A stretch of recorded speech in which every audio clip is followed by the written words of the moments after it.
Isa po mapagpalang panunood sa inyo mga kaibigan at mga kapatid.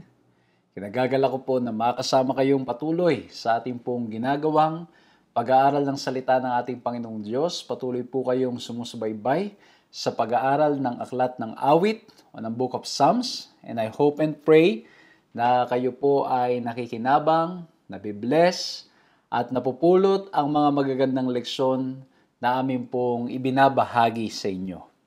Noong mga nakaraan, pinag-usapan po natin kung paano babasahin ang aklat ng mga awit. Natutunan po natin that there are different composers, yung content niya, at napag-usapan din po natin yung pinakang core. Dinadala tayo nito sa pagkakilala sa ating Panginoong Diyos. Dinadala tayo nito sa pagkakilala sa ating Panginoong Jesucristo. We also learned na ang Book of Psalms is also teaching us how to pray. Ano po, nalaman po natin doon na we really need to read this book so we can learn from it, but at the same time, we are invited to reflect. Okay? Mag-reflect tayo, tingnan natin paano sila nagpe-pray and learn from them. Okay? Na we can open ourselves to God and He will listen to us. Pinag-usapan din po natin na we can rest in the Lord, that we can rest in Him. At nung nakaraan naman po, pinag-usapan natin that the Lord reigns through His creation, through His crown, and through His court. At nawa po ay nakinabang at na-bless kayo, at nawa po ang nagahari sa ating mga puso ay walang iba, kundi ang ating manlalalang, ang King of all kings, ang Judge, walang iba kundi ang ating Panginoong Diyos. Purihin ang Panginoon sapagkat nagpapatuloy po tayo na nag-aaral ng Kanyang mga salita. Napakaganda ng mga temang ating napupulot mula po dito sa aklat ng awit. At sa pagkakataong ito naman, ang pag-uusapan po natin ay pinamagatang The Lord Hears and Delivers. Samahan niyo po ako sa ating gagawing pag-aaral na ito.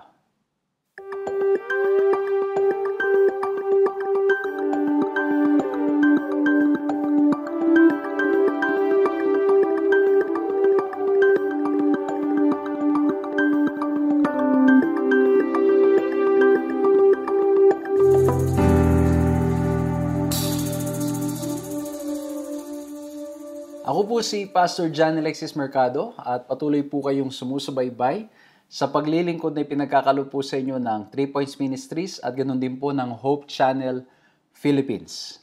At nawa po ay nakikinabang kayo, nabibless sa ating pong mga pinag-aaralan, nakakatulong upang mas lalo tayong lumago sa ating relasyon sa ating Panginoong Diyos. By the way, kamusta po kayo mga kaibigan ko, mga kapatid ko? Sana po ay nasa mabuti kayong kalagayan. Kung kayo man ay dumaraan sa mga pagsubok ng buhay, physical, financial, emotional, spiritual, I hope and pray na ito pong lesson ito ay makatulong para nang sa ganon, makita po natin that truly, the Lord hears. Pinapakinggan niya ang ating mga daing, pinapakinggan niya ang ating mga panalangin, and He delivers. Di ba, may mga ilan na pakikinggan ka lang, but you will not be delivered. Pero dito ang Panginoon, pakikinggan tayo, at hindi lamang papakinggan, ililigtas pa tayo. Grabe no, napakabuti ng ating Panginoong Diyos. At kung ito po ang unang pagkakataon na kayo po ay nakakasama namin, inaanyayahan ko po kayo to like, to subscribe, to hit the notification bell, to follow, upang nang sa ganun po ma-notify po kayo sa mga pag-aaral na atin pong mga pinagkakaloob. At kung kayo naman ay lagi na namin kasama, we are inviting you once again to share the video. Share po natin. At by God's grace, hopefully, marami po ang marating ng simpleng pag-aaral na ito, makatulong sa paglago ng ating relasyon sa ating Panginoong Diyos, makatulong sa paglago ng ating pananampalataya sa Kanya, makatulong sa mga problema at pagsubok na ating pinagdadaanan sa buhay na ito. At ganoon din po, gusto kong kunin ang pagkakataon na ito upang lubos na magpasalamat sa lahat po ng mga kaibigan at mga kapatid na patuloy pong nagsosupport sa ating gawain ito. Maraming salamat po sa inyo pong pangangamusta, sa inyo pong pagpe-pray at pag-share ng inyong mga resources. Marami pa po tayong gustong gawin at i-improve. And of course, alam niyo naman mga kapatid, since we are dealing with technology, sometimes po itong mga technology na ito ay nagkakaproblema, nag-give up sa atin, ano? Ay tayo ay ayaw natin mag-give up sa kanila, they are giving up on us. Kasi nga po, bakit mga kapatid? Because all these things na meron po tayo sa sanlibutan ito, even the technology that we are using, it will phase out. Masisira siya. Pero ganun pa man, nagpapasalamat po tayo na sapagkat may mga ginagamit ang ating Panginoong Diyos upang nang sa ganon, tuloy-tuloy po tayong makapaglingkod sa biyaya ng ating Panginoong Diyos. Muli po, maraming salamat sa inyo, mga ginigilo ng mga kaibigan, mga kapatid, at nawa po ay patuloy kayong pagpalain pa ng ating Panginoong Diyos. At sa pagpapatuloy ng ating pag-aaral na ito, hinanyayahan ko po kayo na tayo po sama-samang yumuko para sa isang panalangin. Ama po naming Diyos, dakil at makapangyarihan sa lahat, nagpupuri at nagpapasalamat po kami sa pagkakataong ipinagkaloob po ninyo upang muli kaming magkasama-sama at upang pag-aralan ng inyong mga salita. Maraming salamat, Panginoon, dahil alam po naming pangungunahan niyo po kami at gagabayan niyo po kami. O mahal na Diyos, maraming salamat po sapagkat kayo Diyos na hindi nagpapabaya. Kayo Diyos na nagmamahal sa amin. O mahal na Diyos, tulungan niyo kami. Hindi namin kaya sa aming mga sarili. Kami mahihina, ngunit kayo makapangyarihan. Kaya naman kami humahawak sa inyo sapagkat alam po namin na sa pamamagitan ninyo, ang mga bagay na ito na aming pag-aaralan ay may tatanim sa aming puso't isipan at may sasabuhay po namin. Tulungan niyo kami, Panginoon, na sa aming pag-aaralan ngayon, makapaglapit po ito sa amin at sa inyo. Purihin po ang inyong pangalan sa pangalan ng aming Panginoong Hesus. Amen.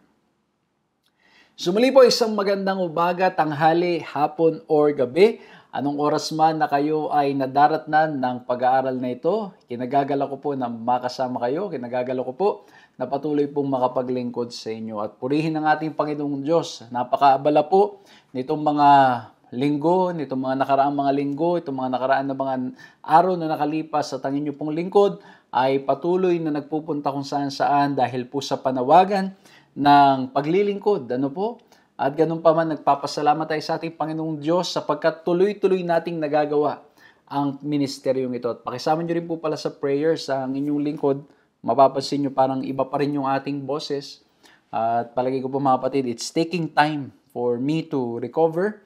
At I hope and pray na the Lord will strengthen us ng patuloy po upang sa ganun itong paglilingkod natin ito at yung ating po mga pag face-to-face na pagsiserve ay magpatuloy.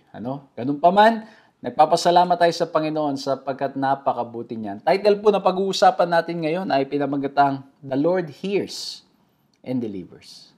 Tulad ng minensyon ko po kanina, may mga ilan, napapakinggan ka lang, hindi ka na ma-deliver or hindi ka tutulungan.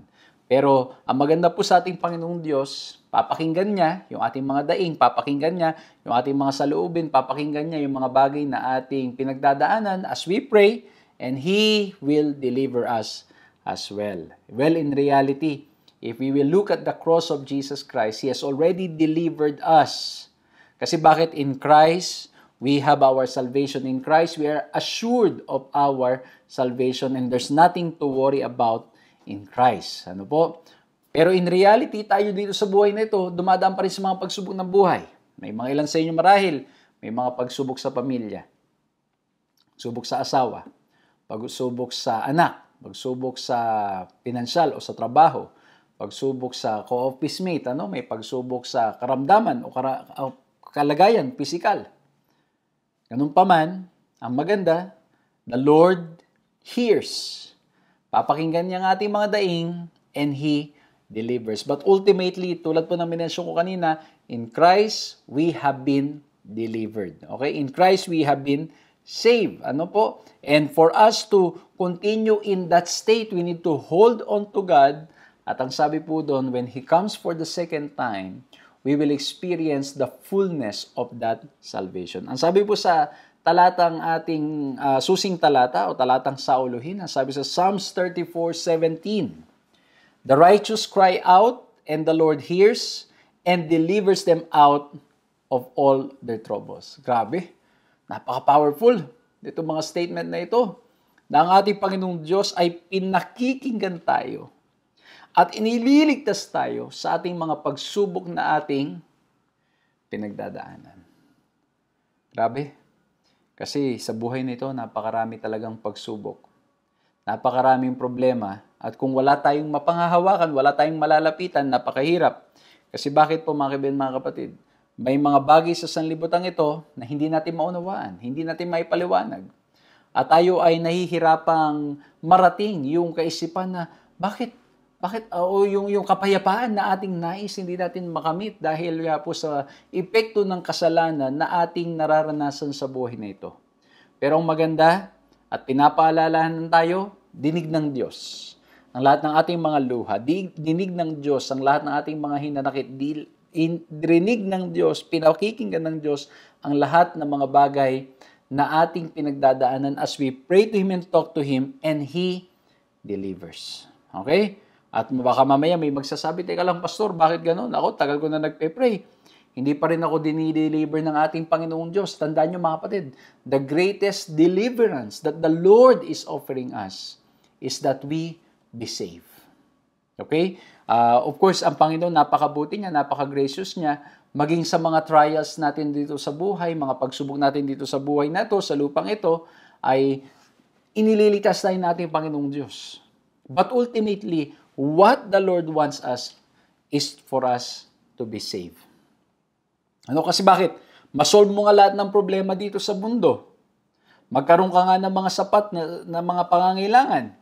Pero mawala naman tayo sa ating Panginoon, then it's all useless. Ano po? Kaya sa pag-uusapan natin ngayon, I want to share with you 3 points. As the lesson is telling us that the Lord hears and He delivers, what kind of God are we serving? Okay? Anong katangian ng Diyos na ating matatagpuan sa aklat ng mga awit na makatulong nawa sa atin na mas lalo pang manghawak sa Kanya, magtiwala sa Kanya, at maniwala sa Kanya. At nawa po itong 3 points na akin po ibabahagi, maging madaling paraan para maalala po ninyo, maibagi ninyo sa mga kaibigan nyo, sa mga manyo sa buhay.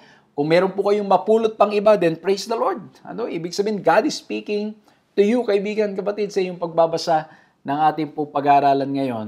At inaanyayahan ko po kayo to always go back to the Bible, pag-aralan ninyo mabuti, aralin nyo mabuti, sapagkat sa biyaya ng Panginoon, as you read the book of Psalms, I hope and pray that you will also see the things, the 3 points that I'll be mentioning right now. Ang pag-uusapan po natin ngayon, ang first letter C na akin pong inilagay dito, as we look at our study, as we look at this study, itong the Lord hears and delivers is number 1, God's companionship.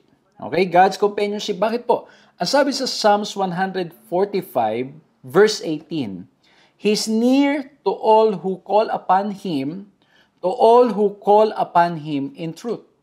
Ang sabi po dito sa ating talatang binasa, malapit ang Diyos doon sa mga tumatawag sa Kanya at tumatawag sa Kanya in truth. Kasi, bakit mga kapatid, dito sa buhay na ito, we can experience the presence of God. That He is very near us. Na ang ating Panginoong Diyos ay lubusang nagmamahal at nag-iingat sa bawat isa sa atin at pinakikinggan niya ang ating mga hiling, ang ating mga hinanaing, ang ating mga pinagdadaanan sa buhay. He is near to all who call upon Him. Na siya ay malapit sa bawat isa sa atin, mga ginigili ko po mga kaibigan, mga kapatid. Dito sa lupang ito, makakaranas tayo na yung mga linalapitan natin ng tulong, hinihingan natin ng tulong, yung mga ating tinatawagan ay napakalayo sa atin. Okay? Napakalayo sa atin. At kahit in as much as they want to come, some people, because of the situations in life, they cannot just come. Lalo na pag nasa ibang bansa. May mga pangyayaring nangyari na hindi na maintindihan at may mga karamdaman at ano paman, hindi ba sa makauwi? Kasi bakit mga kapatid, minsan may mga situations that hinders us, that doesn't allow us to do things. But the good news is, even if far, yung mga kaibigan, mga mahal natin sa buhay natin, dito sa lupang ito, ay malayo, the good news is God is near to us. That's why I pointed out, as we are being reminded that the Lord hears and He delivers, we need to remember God's companionship, that God's presence is always with us. We have nothing to fear. And that's why, sa buong banal na kasulatan, hindi lamang po sa aklat ng Psalms. Sa aklat ng Psalms, it is reiterated, re-emphasized from time to time again. But in the whole Bible, even God Himself will assure His people by telling them, I am with you. Ibig sabihin na sinasabi natin, Panginoong Diyos, my presence is with you. I am with you. Don't worry about things. I am with you. And even Jesus Christ, He has to mention this, that be still, yung sabi niya doon do not be afraid, it is I. So, yung very presence ng ating Panginoong Diyos, it tells us that He hears and He delivers. Meron tayong malalapitan all the time. Well, tayo mga kaibigan, mga kapatid, at ano po yun, no? Palagi ko, one way or another, we already said those words like, nandito lang ako lagi para sa iyo. Di ba? Nasabi natin yan, especially na sa mga struggling natin mga kaibigan. O maaring may nagsabi din sa atin, nandito ako lagi para sa iyo. But in reality, there are times that that person will not be always there because of some situation. Di ba? May mga times na kailangan mo payo, pero anong mangyari? You're not there. Because maybe you're traveling, you're taking a rest. Pero ang ating Panginoong Diyos, 24/7, He is with us. 24/7, He hears us. He listens to us. Kaya ang ganda ng pagkakadescribe sa Psalms 139, mga ginigilo mga kapatid. Ang sabi dito, pakinggan ninyo, if I ascend to heaven, you are there. If I make my bed in Sheol, you are there. Kumbaga, yung ginagamit na description nitong Psalms 139 verse 8, of course, this is not teaching about the immortality of the soul na pupunta ng langit at pupunta ng impyerno, kung ano man yung ang point dito mga kapatid, ang ini-emphasize ng author, kahit nasaan, even yung places na ito, yung, di ba madalas iniisip na iba, naalala ko yung mga discussion na yung presence daw ng ating Panginoong Diyos ay hindi mo matatagpuan doon sa mga bar, sa mga ganitong lugar, ganyan lugar. Pero sinasabi ng ating lesson, wherever we are, when we call upon the name of the Lord, He is there. He is there. Kaya ito, pati sabi niya dito, sa langit o sa impyerno, naroon ka. Ito mga kapatid is a description, a metaphor na ginagamit ng author to describe that God is always present for us. Amen? Nang Diyos ay laging nariyan para sa bawat isa sa atin, totoo sa ating Panginoong Diyos. Yung mga kataga at kasabihan na nandiyan siya lagi. Kasama po natin siya. Sabihin nyo ngayon katabi ninyo, kasama mo ang Diyos. Kasama ka ng Diyos. Sasamahan ka ng ating Panginoong Diyos. Mga kaibigan, mga batid, baka may mga pagsubok kayong pinagdadaanan sa lupang ito, at hindi nyo maintindihan, please know that God is with you. His presence is with you. At kung kasama natin ating Panginoong Diyos, there's nothing to fear. Naalala ko yung isang kwento. Meron daw pong isang bata na siya ay nabubuli sa eskwelahan. At of course, hindi po tama yan. Kaya may mga batas tayo dyan about sa pagbubuli, hindi tama. And so he was being bullied. And so one day, ang ginawa niya, nakarating sa father niya itong nangyayari, at sinamahan siya ng tatay niya sa school. At habang siya'y naglalakad, nadaanan niya yung mga nambubuli sa kanya at marami pang iba. Pero nangyari siya'y taas noo na naglalakad. Tinitignan itong mga taong ito. At hindi takot. Kasi bakit? Naglalakad siya na nasa likod niya, kasama niya ang kanyang ama. Ganun din po mga kapatid, mga kaibigan, mga kapatid. Pagkasama natin ang ating Panginoong Diyos, we have nothing to fear, we have nothing to worry. And that's why, pinapakita ng ating leksyon that God is with us, His presence is with us, pinapakita sa atin ng God's companionship, that anytime, everywhere, anuman ang ating sitwasyon, nasaan man tayo, we can call on Him. And because He is there, His presence is with us, He hears. Pinapakinggan niya ang ating mga saloobin, ang ating mga pinagdadaanan. Well, dito sa lupang ito, posibleng may mapaglabasan ka at hindi ka maintindihan. Nangyari na ba sa inyo yan, mga kapatid? Nag-open up kayo Sa halip na kayo ay mapakinggan, hindi kayo napakinggan. Kasi may mga ilan na ang concern lang nila ay yung kanilang sariling mga karanasan, yung kanilang sariling mga pinagdadaanan. At ang mahalaga lang sa kanila ay yung mga kanilang sarili. At meron namang iba na they are sincere in trying to help us, listen to us, but they cannot fully understand what we are going through. Meron namang iba na yung iyong inilalabas na saloobin will be interpreted negatively. Okay? May interpret negatively yung kanilang mga sinasabi. At alam nyo mga kaibigan, mga kapatid, I have learned it sa aking pag-aaral, na it's possible talaga na we may interpret things in a different way. Okay? At pag na-interpret natin, alam nyo, minsan may nasasabi tayo at pagkatapos it will be interpreted differently kung hindi magiging clear yung pagkakasabi natin. Okay? At minsan naman, ang mangyayari, may masasabi naman tayo na ang interpretation naman natin ay maayos at maganda, pero ito ay hindi magiging maganda ang dating sa ating kapwa. But alam nyo mga kapatid, what I've learned, hindi ang mahalaga dito ay kung ano lang ang interpretation mo, but you also need to be concerned about what other people, what others are feeling. So it should be both ways. Kailangan parehong iniisip ang isa't isa. Hindi laging yung isa lang ang ating iniisip o sarili lamang nating nararamdaman, ang ating binibigyang pansin. Pero minsan nangyayari yan sa mundo. Nangyayari ito sa mundong ating ginagalawan. Na we will be opening up, pero anong nangyayari? Hindi naiintindihan. The person could be very close to us. We are telling them, but they cannot understand.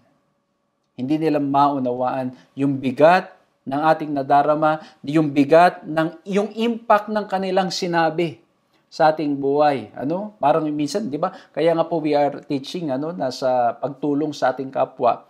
We don't mention na ang babaw naman. Siguro sa iyo, medyo mababaw yan. O doon sa iba, mababaw. Pero doon sa iba na mga may pinagdadaanan at may mga experience tungkol dyan, ay hindi yan mababaw. Mabigat yan, nakaranasan for them. And that's why we need to help one another. But the good news is God is with us. And because He is near, He hears us very clearly. Naranasan nyo na bang makipag-usap ng malayo? Nang walang, sabihin mo na, kahit nga sa cellphone Di ba? Pag nagte-text kayo, nagchat-chat kayo, buti ngayon may mga emotions na may mga emoticons na, di ba? Before, wala. So, anong nangyari? You put emotions to how you read the text. Kaya pwede mong interpret, parang galit, parang masaya, pero minsan, hindi mo talaga alam. Okay? Kahit nga sa phone, mag-uusap kayo Di ba? Kahit na yung nag-uusap kayo na medyo malayo, hindi kayo magkarinigan. Ang maganda nito mga kapatid, ang practical lesson na aking napupulo dito, dahil malapit tayo sa ating Panginoon Diyos. Ang Panginoon ay malapit sa atin. He hears us clearly, and because He is a loving God, He listens to us. He knows what we're going through. He knows yung longing ng ating mga puso. Alam niya ang pinagdadaanan natin. And because He is near us, alam niya mga kapatid, makakausap natin siya. And we can expect Him to listen to us and to help us. Amen? Naalala ko tuloy isang kwento. Meron daw pong isang lalaki, isang pastor, nagpe-preach siya. Sabi niya, sino sa inyo mga may prayer request? Sabihin nyo lang, and I will pray for you.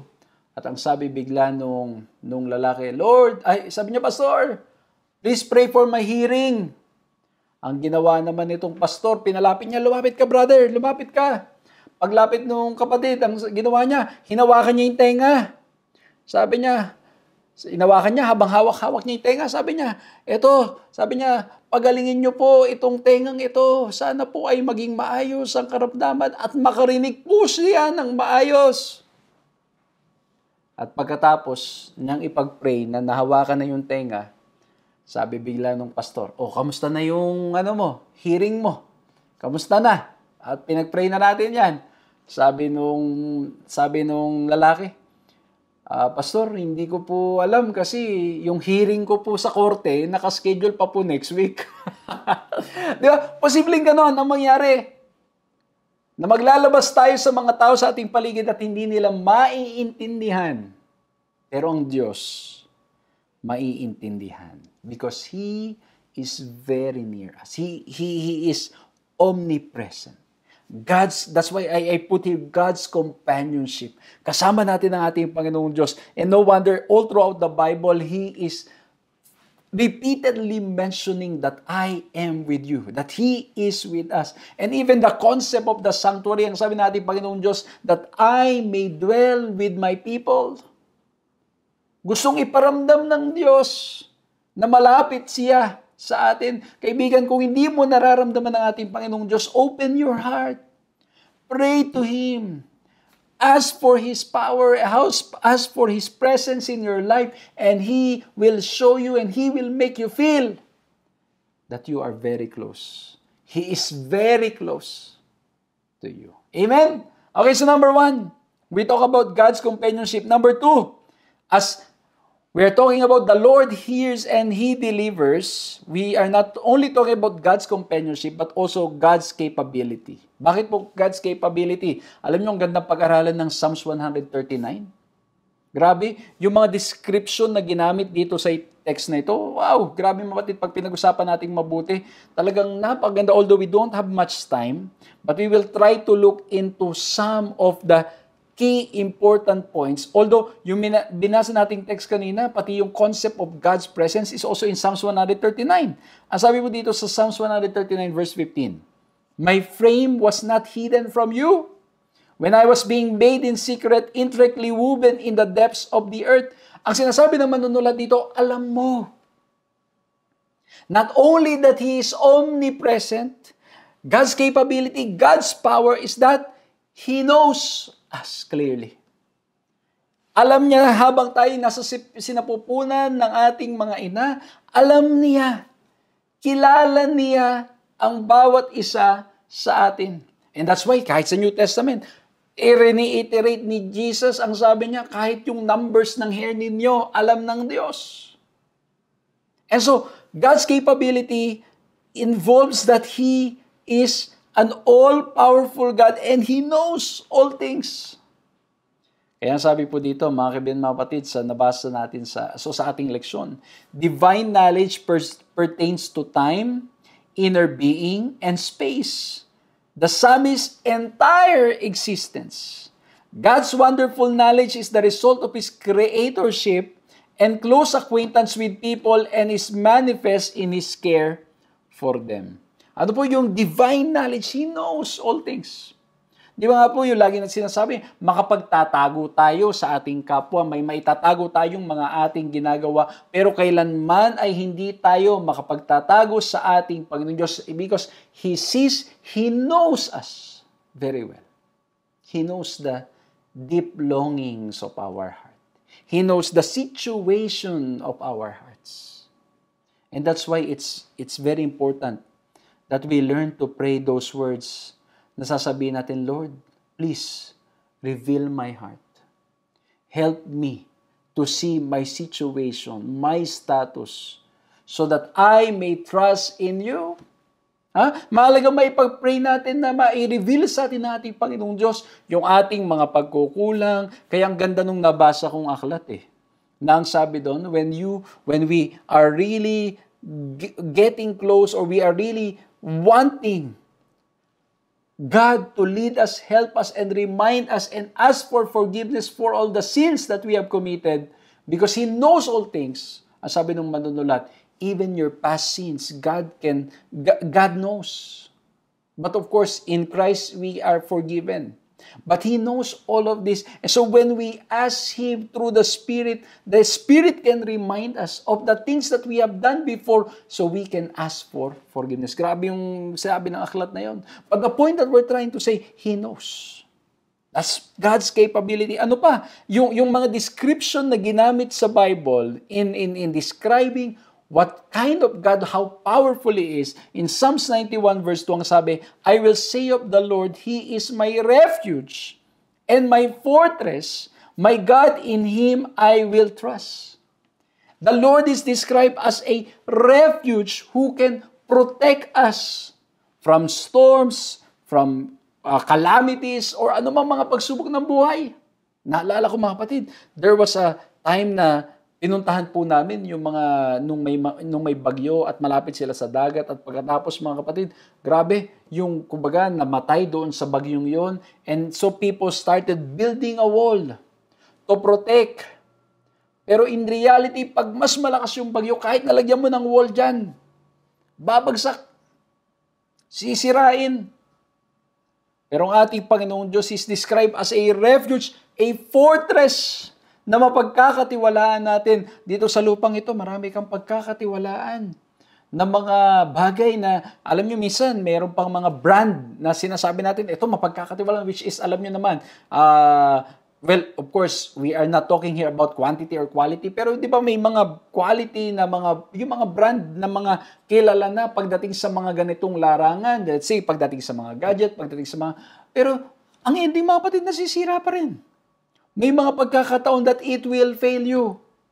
Naalala ko nung minsan mga kapatid, ako ay nagpunta ng Israel, nabigyan po tayo ng chance to go there because of our loving members. Ano? May mga mapagmahal tayong mga kapatid na tayo po ay ginawa ng paraan makapunta doon sa lugar na yon.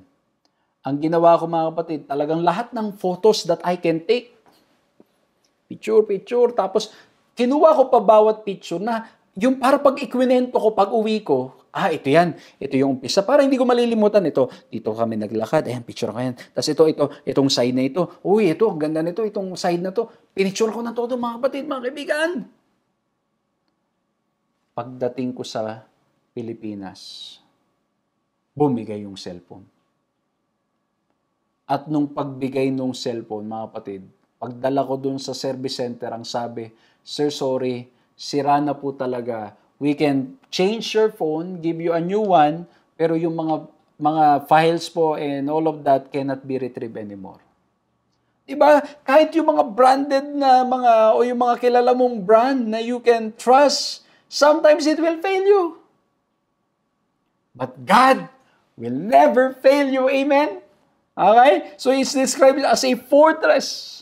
Ano ba? Sa Psalm 61 verse 4, "Let me dwell in your tent forever. Let me take refuge under the shelter of your wings." Ayan na naman. Refuge under the shelter of your wings. Alam niyo mga kapatid, yung tent is the sanctuary. At kung pag-aaralan po ninyo, ito may nilagay po akong ilan dyan sa screen. Ang sabi, the sanctuary is a place of help, of safety, and salvation. The sanctuary provides a shelter to the troubled. God defends the orphans, the widows, and gives strength to His people from His sanctuary. And so nung sinabi niya, "Let me dwell in your tent forever. Let me take refuge under the shelter of your wings." Ang sinasabi ng manunulat dito, it's in you, O Lord, that I can find help. I can experience safety and salvation. Yun ang sinasabi ng manunulat. Ay, grabe mga kapatid ko, mga kapatid. And this is, again, a picture of what kind of God we are serving, that He is an all-powerful God. And so we're not only talking about God's companionship, His presence. We're not only talking about God's capability, because God's capability, His power, because He is our refuge. He can protect us because He's an all-powerful God. And so that's why when we call, He hears and He delivers. Ito pa tingnan nyo yung mga description. Nang sabi dito sa Psalms 91 verse 1, the secret place, the shelter or hiding place or shadow. Sa Psalms 91 verse 2, He is a refuge fortress. In Psalms 91:4, wings, shield, and buckler. In Psalms 91:9, He is our dwelling place. Sa buong book of Psalms, ipinapakita what kind of God He is. A shield. Diba? Yung mga shield, yung mga war, it can protect you, but there are times na the shield will be only limited, especially kung ano yung size ng shield na yung gamit. Huh? So ito mga kapatid, ipinapakita that we have an all-powerful God. Amen? That His capabilities cannot be measured. He is our refuge. He is our fortress. He is our shield. He is our dwelling place. He is our safety. In Him, we have salvation. Kaya mga kapatid, dito pinapakita, when you call, He hears. When we call, He hears and He delivers. Ngayon, ulitin ko po, mga kapatid, ang ating Panginoong Diyos, mahal na mahal tayo. Pero tandaan niyo po sa pagmamahal niya sa atin, He's not just concerned about us having a comfortable life. What the Lord wants us is to be saved. Tayo'y mga ligtas. At kung sa kagustuhan ng ating Panginoong Diyos na tayo'y maligtas, He allows us to go through some trials, then praise the Lord. Because what the Lord wants is to refine us, change us, and transform us so we can trust in His saving grace. Amen? Ang sabi po sa Psalms 114, 7-8. Grabe to. Pag pinag-aralan niyo po itong Psalms 114, ipinapakita gaano makapangyarihan na ating Panginoong Diyos, how He saved Israel. At ang sabi dito, tremble, O earth, at the presence of the Lord, at the presence of the God of Jacob, who turns the rock into a pool of water, and the flint into a spring of water. So, ipinapakita po dito yung divine deliverance through God's sovereignty bilang ating manlalalang na siya'y makapangyarihan even with nature.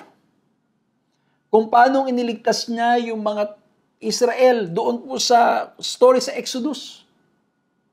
So, ipinapakita at pinapaalala sa atin na meron tayong makapangyarihang Diyos na ating mapangahawakan na maging ang nature follows Him. Ang ganda niyan sa New Testament.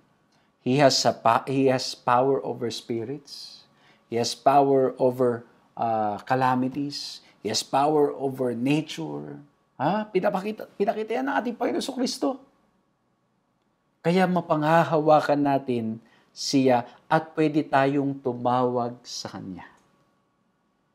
At lagi ko nga pong sinasabi mula po kanina that through the death of Jesus Christ on the cross, grabe yun mga kapatid, yung konseptong yun is impossible. But nothing is impossible with God. Sa ating mga tao, it's impossible. But with God, nothing is impossible. At ang nangyari mga kapatid, nagkatawang tao, ang ating Panginoong Diyos, ating Panginoon Kristo, and then He died and was resurrected again. Pero makikita po natin doon mga kaibigan, mga kapatid, na ang ating Panginoong Diyos, He wants us to be saved. Na He will do whatever it takes para nang sa ganun, we will make that decision to accept God, to accept Christ. Pero at the end of the day, like what I've said, to make decision, it is us who will decide. Pero ang Diyos na ating pinupurit sinasamba, makapangyarihan. Maaring may mga pagsubok, problema, hindi natin maintindihan. Alam niyo, minsan may mga tanong, Lord, tagal ko na nagpe-pray. Ba't di pa rin nangyayari? Again, we can trust that God knows best. He knows the right time. He knows the right place. He knows what we need. So number 1, we talk about God's companionship.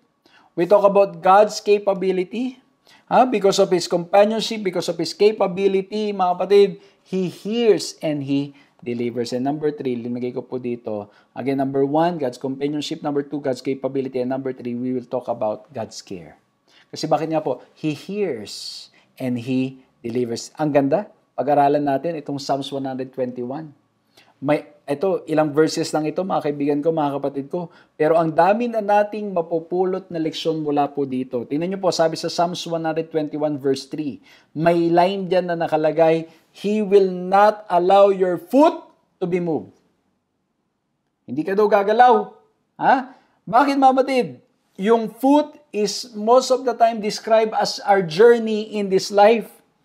At pagkatapos, mga kapatid, yung sinabing, it shall not be moved. Ibig sabihin, mga kapatid, there is security in the Lord. Alam niyo, pag pinag-usapan sa New Testament, pag battle naman ang pinag-uusapan, na you stand your ground, mga kapatid, stand your ground. It is God who empowers you to stand your ground so that you will not be moved. I think it's the same concept. We are secured in the Lord, that He will not allow our foot to be moved because He protects and He delivers us. So, in our journey in this life, God will help us. We are secured in Christ. We are secured in Him because in His death on the cross, He offered us deliverance. He offered us the gift of salvation. Amen? Okay? So, mga kapatid, ayan sa Psalms 121 verse 3 yan. Punta tayo sa verse 3 and 4. Ang sabi, basahin natin ulit. He will not let your foot be moved. He who keeps you will not slumber because He who keeps Israel will neither slumber nor sleep. Ayan, ang ganda. Ang description naman. Ngayon, hindi natutulog ang ating Panginoong Diyos. Aba, grabe yan mga kaibigan, mga kapatid. Sa lupang ito, yung mga nagbabantay, minsan nakakatulog. Palagay ko, kahit tayo. Pag tayo nagbabantay ng isang bagay at lalo na yung oras na ay apektado na yung ating tulog o kahit nga yung bagong kain pa lang ano nangyayari? Nakakatulog. Di ba po? Nakakatulog sa ating pagbabantay. Naalala ko nung minsan, kwento nung aking kaibigan nung kami nag-aaral pa. Abang daw sila kasi nga may nangyaring nakawan. Abang sila. Sabi nila, sigurado babalik yun ngayong gabi. Talagang tayo, hindi niya pa nakuha lahat. Abang sila. Ang bandang uli, kakahintay nila, nakatulog sila. O di ba nangyayari yan O di ba kahit sa atin sa paghihintay natin. Madalas po, di ba? Ako, naghihintay na makarating na. Madalas sa airport, makarating na yung plane o kaya naman pag nakasakay ka na ng plane, makarating na. Lalo na pag may layover. 'Di ba? At habang tayo naghihintay, tayo ay nakakaantok, tayo ay nakakatulog. At minsan, mga kapatid, hindi pa naman nangyari sa akin at wag naman sanang mangyari at bilang mabuting katiwala ng ating Panginoong Diyos, minsan yung kakahintay mo ng flight, di ko alam mga kapatid, makabiyan, nangyari na ba sa inyo yan? Kakahintay mo ng flight, nakaidlip ka, pagising mo, wala na yung plane. Napahaba yung tulog. Ano po? By God's grace, hindi pa naman nangyayari sa akin. And hopefully, wag naman kasi nga po, we want to be good stewards of our expenses, yung ating budget na meron po tayo para nang sa ganun, mas marami tayong lugar na mapuntahan. Okay? So, sa ating paghihintay, mga kapatid, we can fall asleep. Okay? Sa ating pagbabantay.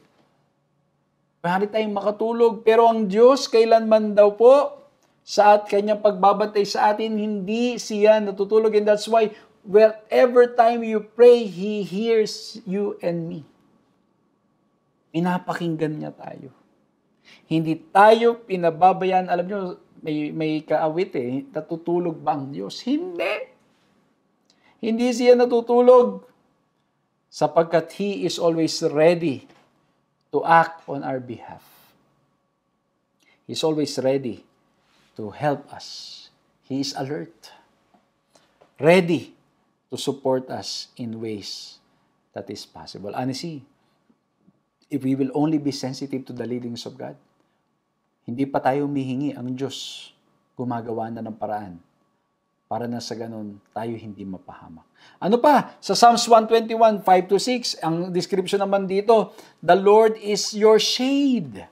Okay? Bakit shade? Alam nyo ba yung nangyari sa Exodus, sa Old Testament? Ano nangyari? Pag umaga, napakainit, meron silang pillar of clouds that protects them from the scorching heat of the sun. So, He is our shade.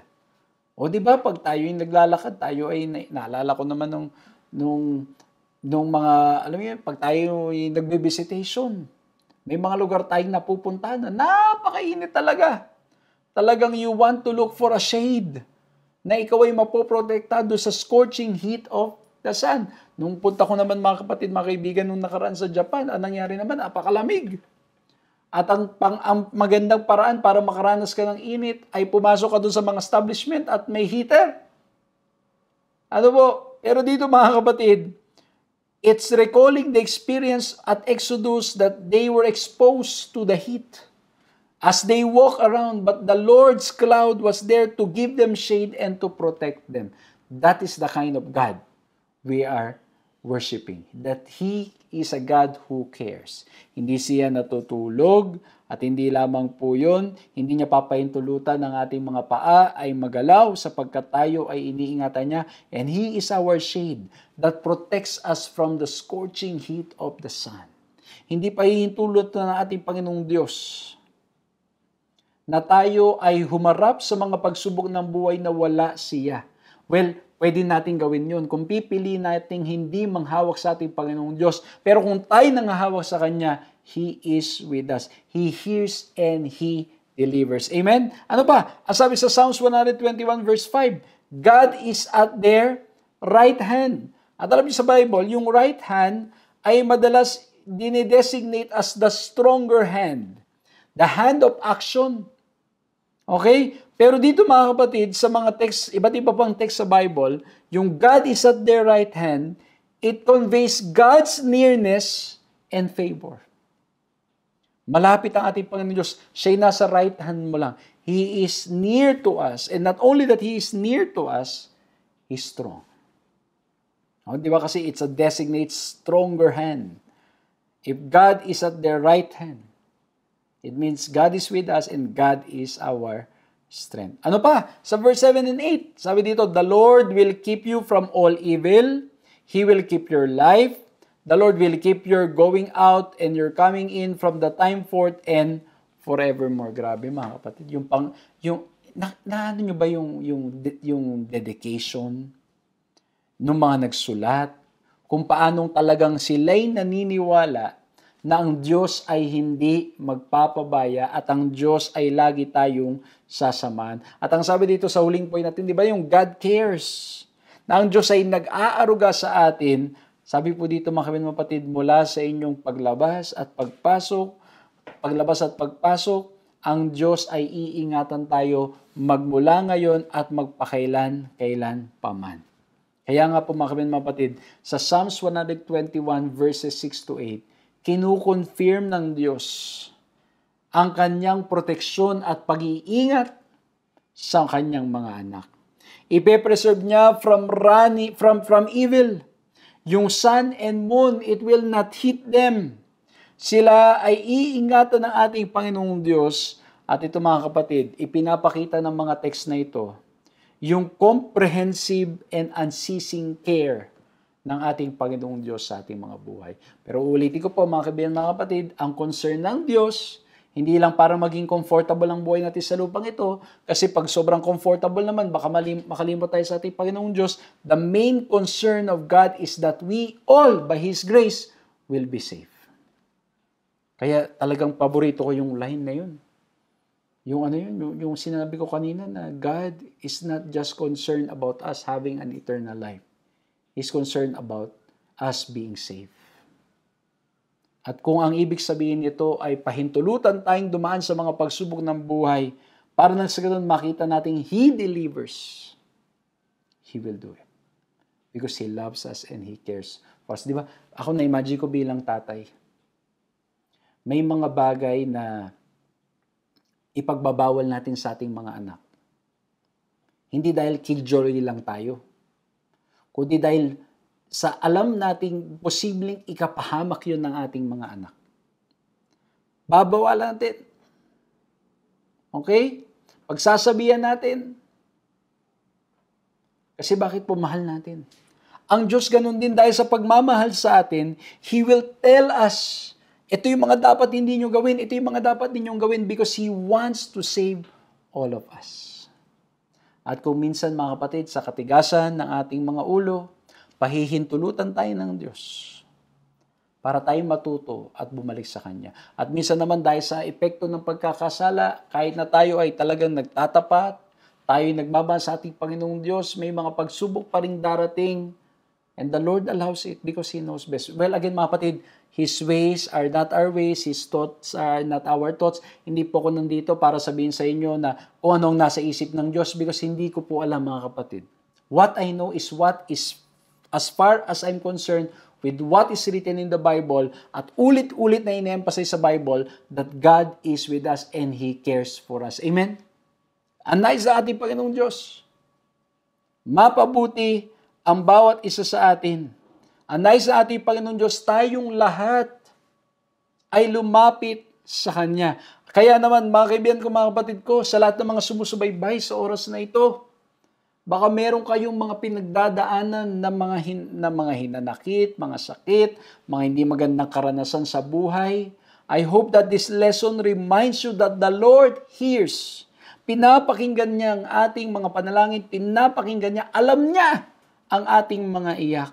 Alam niya ang ating mga pinagdadaanan, and the good news is, He delivers. Because, ano nga po yung pinag-usapan natin? 3 letter C's, God's companionship, God's capability, and God's care para sa bawat isa sa atin. At uulitin ko po ulit, gusto ko lang pong i-emphasize ng mabuti. His ways are not our ways.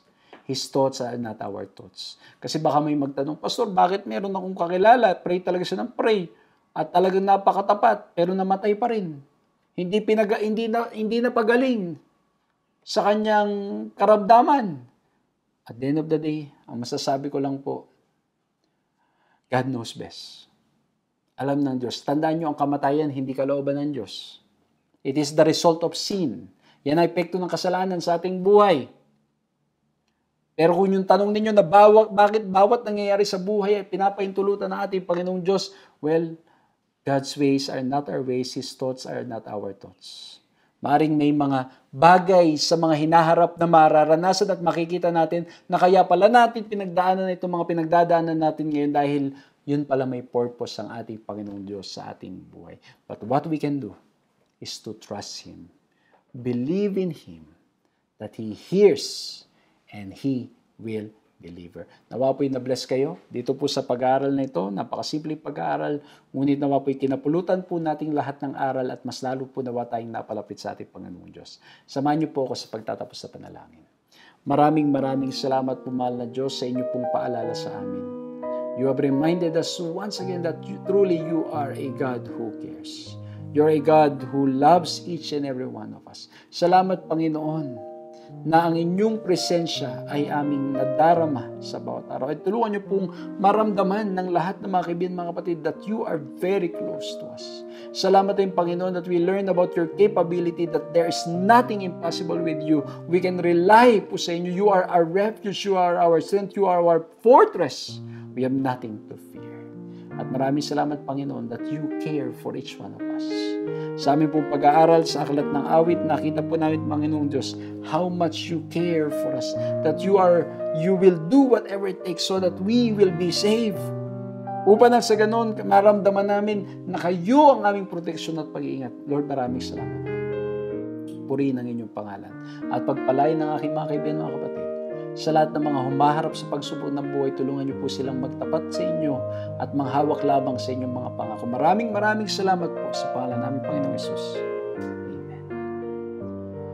Maraming salamat, mga kaibigan, mga kapatid, sa inyong ginawang pagsama sa ating programang ito at nawa po'y na-bless, nakinabang po kayo at nawa po naging paraan ito upang masummarize natin ng madali ang ating pong lesson. At muli po, inanyayaan ko po kayo sa iba pa pong mga programang meron po tayo at makisama po kayo, sumama po kayo upang sa ganon patuloy po tayong sama-samang lalago sa ating relasyon sa ating Panginoong Diyos. At muli po, maraming salamat sa lahat ng mga kaibigan at mga kapatid na patuloy pong sumusuporta, patuloy pong nananalangin sa inyong lingkod. Pakisama niyo po sa ang inyong lingkod sa panalangin at we have been traveling from one place to another para po nang sa ganon ang gawain ay makapagpatuloy at may promote po natin na marami pang mga gawain. Muli po, maraming salamat. Pinapanalangin ko po kayo, pagpalain po kayo natin, Panginoong Diyos. Magkita-kita po tayong muli sa susunod na